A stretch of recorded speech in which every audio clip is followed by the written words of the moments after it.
What's good, YouTube? Back again with another video. We over here with my brother Vexo. You feel me?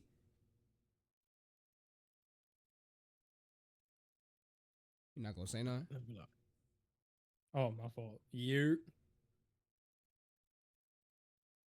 Bro, That's good, YouTube. Bro, he's moving like face of dab. Anyways, tap into the Twitch. Tap into the Twitch. Tap into the Twitch. Tap into the Twitch. I'll be live in the middle of the night, but I'll be live, bro. So, you feel me? We up in. Let it dry out. It's drying. It's Put it upside down. Let it dry out. sure it will work. I don't know. I will tell you to put water on your desk. That's Nah, tough, now I GG. need to redo my intro, bro. Now you got no system. What's Bro, good, you you? cooked- My fault, bro. What's good, Right. YouTube? We back at it again with another video. You already know I'm here with my brother Vexo. What's good? That was L. Nah, why the frick you literally just blasted my ears? Don't do that again. Anyways, tune into the Twitch. I'll be live Mondays, EP live. Wednesdays, Thursdays maybe, and Saturdays. Sometimes I don't be live because I be tired from work, but you feel me? That shouldn't be an excuse. I should really be locking in, but you feel me? If I'm not live, it's because I'm tired. Anyways, like and subscribe, hit the noties, drop some, feel me, some comments down below. You feel me? But let's get into this video. We got how Super Mario 64 was made. So Right. let's lock in. Let's go. Hello! Super Mario 64 was Nintendo's first foray into 3D platformer games, but its history goes A tutorial platform in the game. Restart? I can't hear anything. back well Hold on, no, it's not that. Hold on, I got you. before Nintendo even started development on the Nintendo 64.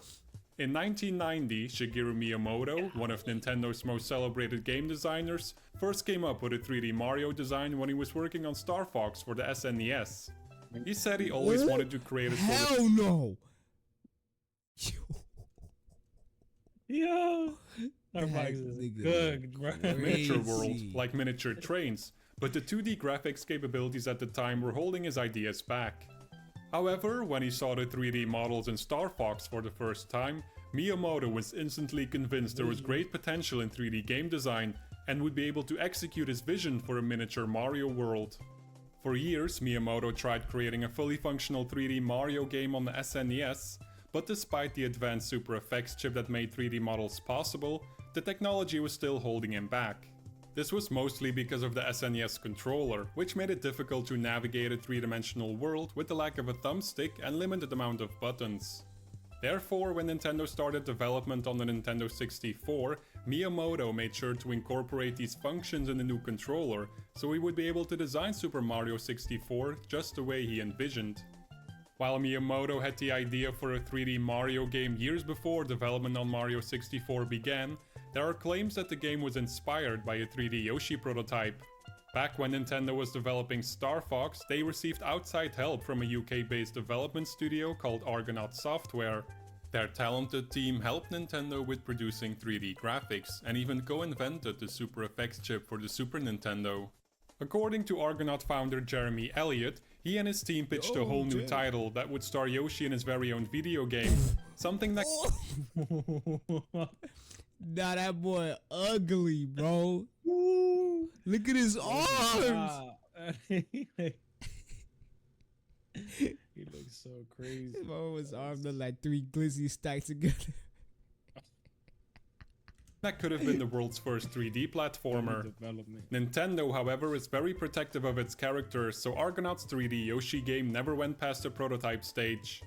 Argonaut Software eventually turned that prototype into Croc, Legend of the Gobbos, for the PlayStation, Yeah. Saturn, and PC. Elliott believes that the team that worked on Super Mario 64 was influenced by their ideas for the Yoshi game. Skip a clap. Miyamoto-san went on to make Mario 64, which had the look and feel of our Yoshi game, but with the Mario character of course, and beat Croc to market by around a year. we gotta Miyamoto-san get into came that up to me at a season show videos, bro. afterwards and apologized for not doing the Yoshi game with us, and thanked us for the idea to do a 3D platform game. Super Mario 64's development officially began in 1993, alongside the development of the Nintendo 64 itself. Shigeru Miyamoto took on the role as the game's director, and also worked closely with the hardware team that was developing the Nintendo 64. The first year was fully dedicated to working out the design concept, and the remaining 2 years were spent on the actual development of the software. According to Miyamoto, there were about 15 people working on the game at any given time during development. The team started with pinning down how Mario would move around in a 3D world. Developer and co-director of Super Mario 64, Yoshiaki Koizumi, was responsible for creating a Mario motion model with added textures. He also gave the model some basic action so that they were able to play around with the Italian plumber. Once they had a working Mario model, a simple grid was added for Mario to walk around on. Besides Mario and the basic grid, the developers also added a yellow bunny for Mario to interact with and to test out the controls and physics, making the bunny the second character created for the game. The bunny is called MIPS, which stands for Microprocessor Without Interlocked Pipeline Stages, and is named after the microprocessor used in the Nintendo 64. The development team was such a big fan of the bunny that they decided to include it in the final version of the game. It was very important to Miyamoto to get Mario to feel right to control before moving on to developing other parts of the game. Therefore, the model that was being used on the basic grid was pretty much the same model that ended up in the final game. Most of Mario's animations were also added from the start, and Koizumi remembered the moment during development, when it was late at night and most of the staff had already left the office, that Miyamoto approached him to demonstrate new motions for Mario by acting them out himself. We may look like we're acting out sketch comedy, but it really does work well to get the point across. Almost 200. So the thing is, so that's crazy because the same way how they still like do games is acting out the motions and stuff like that, they would do that back then. The thing is, how before did they they had look it, like- that? How would that look like? How? Because, bro, there's people who like their brains are wired differently. They just have that gift naturally. That's It's insane, like an artist. bro. You know those artists that they like when you those artists that they, how do I say this? Okay, let's say they take dominoes Yeah. and they arrange the dominoes in a certain way to make a bigger picture, like the Mona Lisa out of dominoes. Some people's brains are wired different like that, That's bro. So that insane, they bro. imagine something and they can execute it, bro. That's insane. crazy. That's like gifted gifts, bro. God-given gifts right there. That's crazy. 150 different animations were created for Mario, but once development was completed, about 200 animations were actually implemented in the game. There were plans to use mocap technology to capture all the animations for Mario, but the team eventually decided to animate everything by hand instead. That's crazy. So they used they still animated They it. could have used it. That's but wild. they chose not One to. of the big challenges that Miyamoto That's and his team faced was the drastic change from 2D to 3D. For example, Koizumi said that stomping on Goombas became a lot harder in 3D. On the TV screen, objects don't have the same kind of physicality. That's what makes it difficult to make people grasp the physicality and depth. Therefore, the developers decided to add shadows everywhere in the game, regardless of the light source. This way, every floating object would have a reference point on the ground, making it easier for players to predict where they would land on the ground after executing a jump. It might not be realistic, but it's much easier to play with the shadow directly below. Besides making Mario feel right to control in 3D, a lot of time and effort also went into the camera system. Takumi Kuwagoe, a talented developer, was responsible for implementing the camera, and since this was such an important element of the game, Kuwagoe would only work on the camera during the entire development, perfecting it as the game moved along. Miyamoto and his team considered many different types of camera Bro, that angles, freaking even one where Goomba the game poster looked like is a normal crazy. 2D side-scroller, but with 3D graphics. At one point during development, the team also experimented with a fixed path design for the levels, which gave the game an isometric type look, kind of like Super Mario RPG. Ultimately, those ideas were scrapped, since it didn't represent that much of a jump compared to previous Mario games. Instead, the developers opted for a camera that simply follows just behind the player. Furthermore, the team wanted to give players more freedom to explore courses, so they implemented a free roaming design. However, the fixed path design did make its way into the final game in the form of the 3 Bowser levels. All other courses allow the player to choose how they get to their objective, but since the only goal in the Bowser level You heard, Jay? I think I tried to, but it was like laggy on there. We might need to run it. is to reach Bowser, the developers implemented a fixed route that leads straight to the boss's lair. Before you even Maybe it's start not- playing the maybe game, it's easy. Super Mario 64 allows you to mess around with Mario's face. According to programmer Giles Goddard, the Mario face came to be after he started to think of ways to show off the power of the Nintendo 64. That's me, driving through the country. New vacation home, newly expanded business. I know what you're thinking. This only happens in dreams. Nah, the N64 was really way ahead of its time. From the time it released, then the PlayStation 2 came out. Actually, it happened for me with help from a Wells Fargo Premier team. Ready to meet the dream team? You can with Wells Fargo.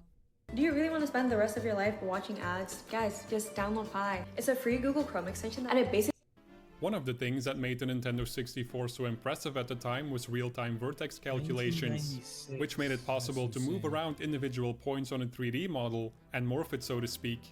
When Miyamoto saw that Goddard was playing around with Mario's face on a GL program, he asked if it would be possible to implement it on the Nintendo 64. However, Miyamoto himself has said that the Mario head was originally created for a Mario Paint 3D prototype, a game that was never further developed. At the beginning of development, the devs were controlling Mario with a keyboard, and only after 6 months were they able to use controllers. This is because the game was being developed as the Nintendo 64 was being created alongside it. Giles Goddard has said that they used modified Sega controllers for a while, and went through at least 100 prototypes before they settled on an official design for the Nintendo 64 controller. I feel like A lot of the prototypes like focused on a getting the central keyboard stick to feel right will and work pleasant way to better use. with Mario 64. Goddard further said that or the like very first time Miyamoto Nintendo tested out the 64 games in Nintendo general, 64 bro. controller was while playing Super can't Mario do it. 64, since Well, that plus in the game was movie, it'll perfect be to see how clean. the central stick feels. Yeah, but it's like A lot of thought went into how the camera would A move while controller operating just the yellow feels like buttons, you have to but play Goddard with the commented that he thinks Miyamoto Awesome. didn't like them very much. I remember talking to him a couple of years ago. He said it'd have been better to have 2 D-pads. It would have been a better balance to have the same on the left and the right. Since so much time was spent on Mario's movement and the camera, the courses were implemented much later in the game's development. The first course that made it into Super Mario 64 was Bob-omb's Battlefield, and it took about 6 months to develop. Although half a year was spent on Bob-omb's Battlefield, many other levels were reportedly almost thrown together. The level designers only made a few concept sketches and notes for the Crazy courses before they would directly design them on the computer hardware. There would only be some concept art sketches and brief notes or memos. For example, I talked with course director Yoshi Yamada about an idea for a level, then he'd make some quick sketches of it. Then we'd look over those and talk more, and those key elements of the level would be written down. Yamada and the other level designers then would refer back to those notes, while designing the levels with our software development tools. The same principle applied to the many characters in the game, such as enemies and bosses. Once the character models were designed, they went straight into the game and were barely tweaked afterwards. The reason why everything was being added to the game so quickly was mostly because of the feel like tight they really deadline the added that. developers were facing. Super Mario 64 was Nintendo's most important launch title for the Nintendo Technically, the DS 64, version was so it was really- absolutely crucial for the game to be ready on day one of the console's I feel like it could be release. more. Although the Nintendo 64 was lacking in speed compared to the first PlayStation, for example, the console made up for it in the quality of the pixels, according to Goddard. Not a lot of people got that. For every pixel it drew, it put a lot of time and effort into it. They were nice pixels, nicely textured, nicely colored, nicely lit, nicely anti-aliased. The PlayStation, speed-wise it was much faster, but the pixels were dreadful. There was no texturing, anti-aliasing. Blindingly fast, but the pixels just looked crap. Miyamoto made sure to put those quality pixels to good use, and his design philosophy for Mario 64 was to include as much detail as possible to display all the emotions of the characters. One of Miyamoto's goals was to portray the game's style as a 3D interactive cartoon. Additionally, the developers also took inspiration from their personal lives, and an interesting example of this is based on a story from assistant director Takashi Tezuka. The boos are apparently inspired by his wife. In an interview from 1995, Miyamoto explained that Tezuka's wife is normally very quiet and friendly, but got frustrated one day because Tezuka was spending too much time working on Mario 64.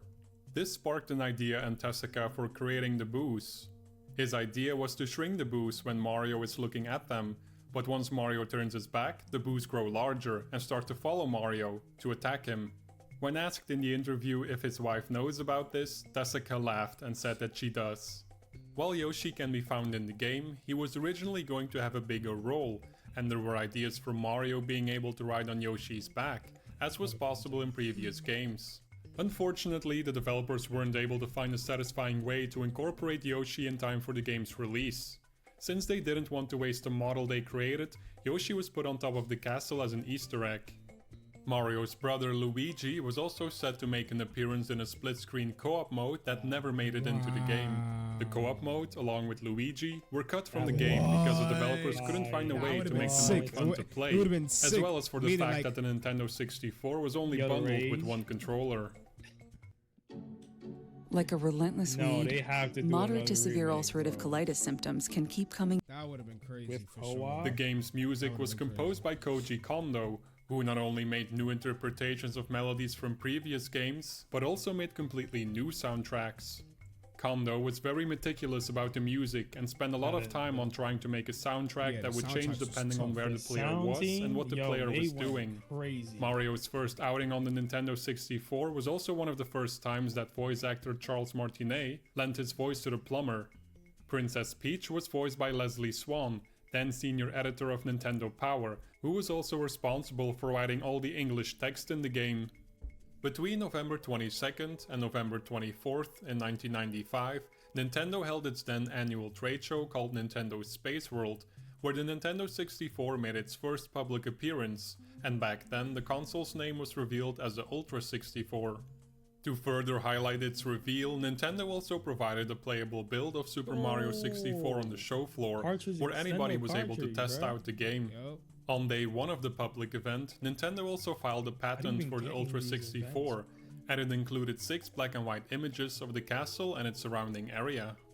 During the time of the event, the game was reportedly 50% finished, and featured basic controls for Mario. Furthermore, no less than 32 courses were implemented, which So is it was more than double the extendo courses before that made the- it into the final game, if you exclude Which I secret understand. stages. Which I understand because, you know, you want to buy a game and make sure you see the cover art. You feel me? That's why I feel like they had the extendo on it because, you feel me? They wanted to display it to see for the people to see the cartridge well. And they were still manufactured. They were still like building. Yeah, they were still building a console, so that's crazy. However, only 2% of mapping for the stages was completed at that time, and Miyamoto had to regrettably cut a lot of the courses later on in development, since all of them couldn't fit on the Nintendo 64 cartridge. Between Mario 64's first public showcase and the final release, a lot more time was spent on tweaking the controls, since the developers heard that a lot of people that tried out the playable build had some complaints, describing Mario's movements as wobbly, slippery, or less responsive to the button inputs. Super Mario 64, along with the Nintendo 64 console, was originally scheduled to release during the holiday season of 1995. However, in May of 1995, the release of the console was delayed until April 1996. Sometime later, the Nintendo 64 was delayed yet again, and one of the major reasons this time was because Miyamoto wasn't satisfied with Mario 64's progress and wanted more time to perfect the game. Former president of Nintendo, Hiroshi Yamauchi, was happy to give the developers more time to finish Mario 64 and agreed to delay the game and the release of the console to June 1996. Game creators can finish games quickly if they compromise, but users have sharp eyes. They soon know if the games are compromised. Shigeru Miyamoto asked for 2 more months, and I gave them to him unconditionally. On June 23, 1996, Super Mario 64 was finally released in Japan, and a couple of months later, the game was released in North America on September 29th, 1996. European countries had to wait until March 1st, 1997, Damn. before they could enjoy Mario's first outing in 3D, almost a whole year after it was released in Japan. Super Mario 64 received universal acclaim from critics and gamers around the world, and quickly became the new standard for 3D platformers. The game's success also drove many sales of the Nintendo 64, and was a huge contributor to the console's initial popularity. Although Super Mario 64 wasn't the first 3D platformer, that credit goes to the PlayStation 1 launch game Jumping Flash. It was the first 3D platformer ever with a camera system that can be controlled independently from the player character. On May 5th, 2011, Super Mario 64's impact on the game So they basically all had like the same Same textures. Yeah. Yeah, because it was like they were using the same engine. Yeah. industry was further solidified when it was chosen to be one of the 80 games to be displayed at the Smithsonian American Art Museum as part of the Art of Video Games exhibit that opened its doors on March 16, 2012. To this day, Mario 64 is still considered one of the best 3D platformers around. In 2013, for example, a couple of developers from Rare, a development studio that worked closely with Nintendo in the 90s, stated that during the development of their game Conker's Bad Fur Day in 2001, they drew a lot of inspiration from the gameplay and camera mechanics found in Mario 64. We were just copying Mario, weren't we? Which, to this day, is still the best 3D camera. Man. Wow. Can you imagine like making all those games right after Mario? How long those games took to make? That's crazy, bro. So that means they literally took single-handedly only a couple games that they was developing to throw out. I So think that was just the only game you think that released with the console. Yeah, I think. that's crazy. I pretty like probably when they was doing the show, like when they showed it off, people were making the game. I mean, they did say that was the first game that they wanted to drop with the system, so it probably was the only game, which is crazy. But hey, man, that's fire to know. I like how you described it and everything. But YouTube, that was the end of that. You feel me? Once again, I'm gonna say, hit the like button, that subscribe button, hit the noties one more time. Sub to my brother Vexo, Vexo on YouTube, Vexo on Twitch, Vexo on TikTok. You feel me? Hit him up. You feel me? And Appreciate just do your thing, man. And I'll see you on the next video. Peace. That was